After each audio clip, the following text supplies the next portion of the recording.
This is the new Nissan X-Trail, and it's a very sensible car, but potentially for not very sensible people. But we'll get to that later in the review. However, more specifically, this is the epower e-Force. Now, the interesting thing about this is it's got a petrol engine which powers a battery, which then powers two electric motors. So it's essentially an electric car with a generator. Now, prices for these start at just under 50,000 euros. However, if you spec one up like this, you're talking close to 70 grand. This is the DoneDeal YouTube channel. If you'd like to search for Nissans for sale, then hit the link up there. Then let's get into the review.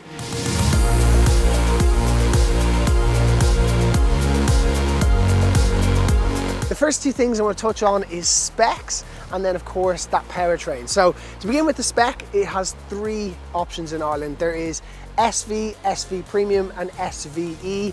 There's a few different things, everything from cloth seats in the entry level, which probably isn't too practical for families, all the way through to SVE coming with a larger screen and a few other different bits. The best advice is to go down to your local Nissan dealership and actually ask them, because they can give you all the little nuts and crannies that I might not know. However, I think maybe SV Premium is probably the right one to go for. But one really important thing here is you can get this with 7 seats, and there's not a whole lot of cars on the Irish market available with that. However, if you get it with 7 seats, you need to get the e-Force, which is 4-wheel drive and costs a lot more. So being theoretically an electric car, you'd be asking what size is the battery, because battery equals range. But you'd be shocked to know it's only a 2.1 kilowatt hour battery. To put that in perspective, something like a Tesla has nearly 100 kilowatt hour battery. So it's tiny, but that's where this 1.5 litre petrol engine comes in, and it just gives it the power that it needs. And there's two benefits to this. One is it's a lot more efficient than a normal 1.5 litre petrol engine in a car this big. But the second one is that you're not actually having to mine as much lithium iron to get a massive battery. So theoretically, it has maybe a lower carbon footprint.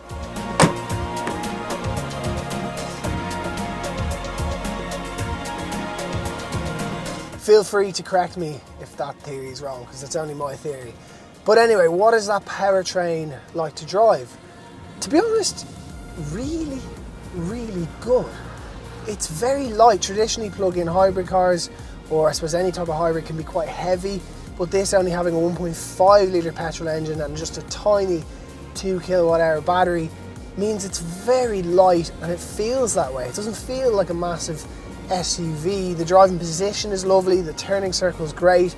The power delivery, it's about 200 horsepower, and it's pretty decent.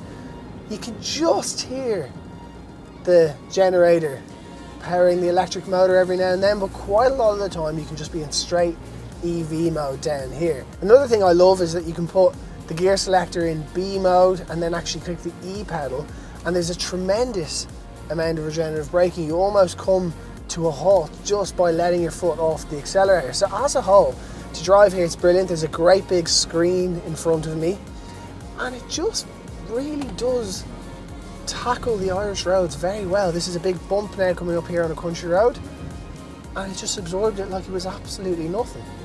I'm really, really impressed. I'm actually quite flabbergasted with how enjoyable this is to drive. It's very relaxing.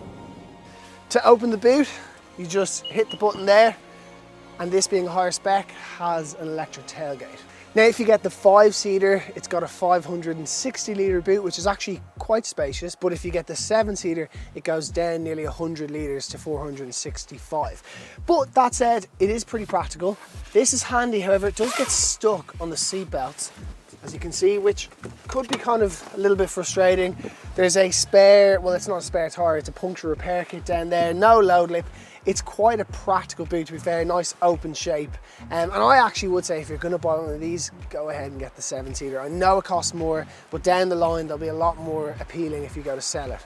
And then I suppose in terms of these seats, so they're pretty easy to pop open. You just pull this up really hard and it comes up nice and easily.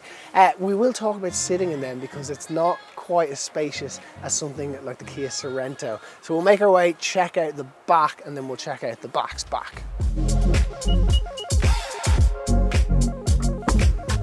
Look how wide these doors open.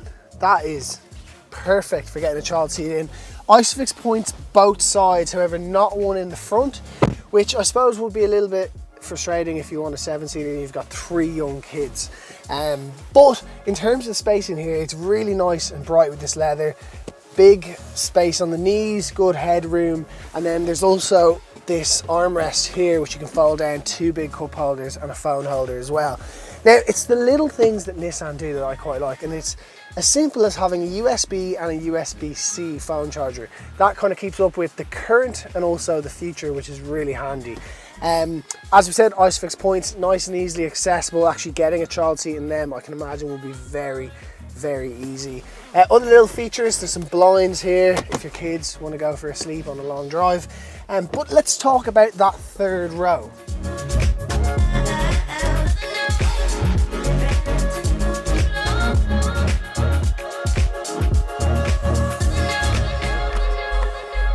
And after all that faff, you still have to have extraordinary flexibility to get back in here. And then after extraordinary flexibility, you have to be tiny. Definitely the Kia Sorento is a lot more spacious back here. However, young toddlers, it could work, and these seats do go forward, so there's a little bit more knee space too. Now in the front, well, this is actually a really, really nice place to be. The big panoramic sunroof makes a big difference. Then I love how you have this centerpiece with a little hidden island underneath, 2 massive cup holders, wireless charging, USB-C and USB charge points, and then just the simple touches. This makes it feel very premium. See how the electric seat puts me into position. And then this massive screen up here. Now it is a smaller 7-inch screen on the SV model, but Apple CarPlay connects up wirelessly, which is superb, really easy to use.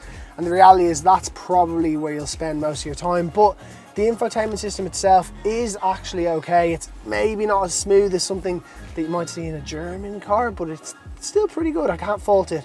But one thing I love that they're doing here in the X-Trail is independent buttons. So even if you want a shortcut to your 360-degree camera, it's all there, just a button.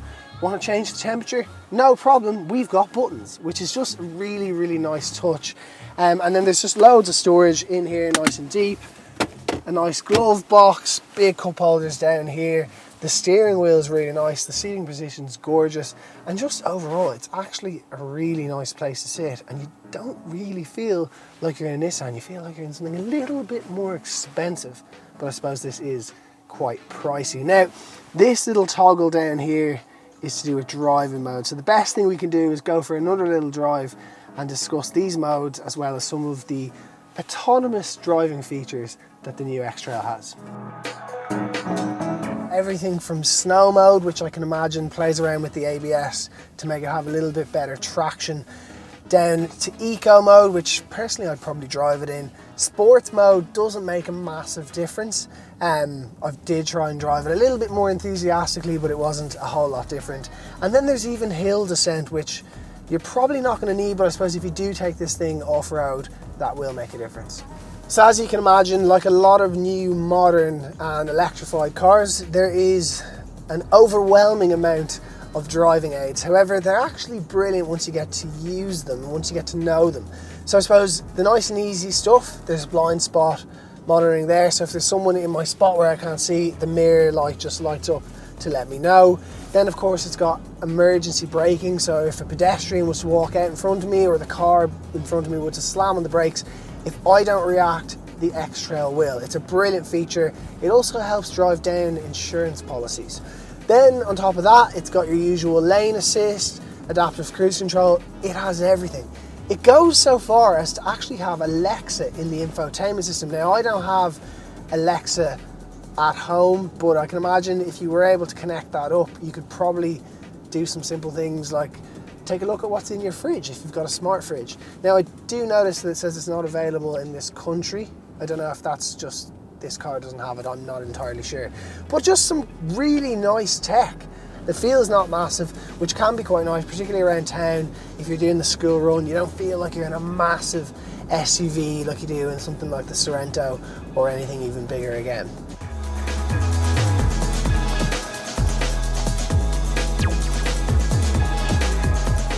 So there you have it. That is the new Nissan X-Trail. And I have to say I'm quite surprised by just how lovely it is to drive.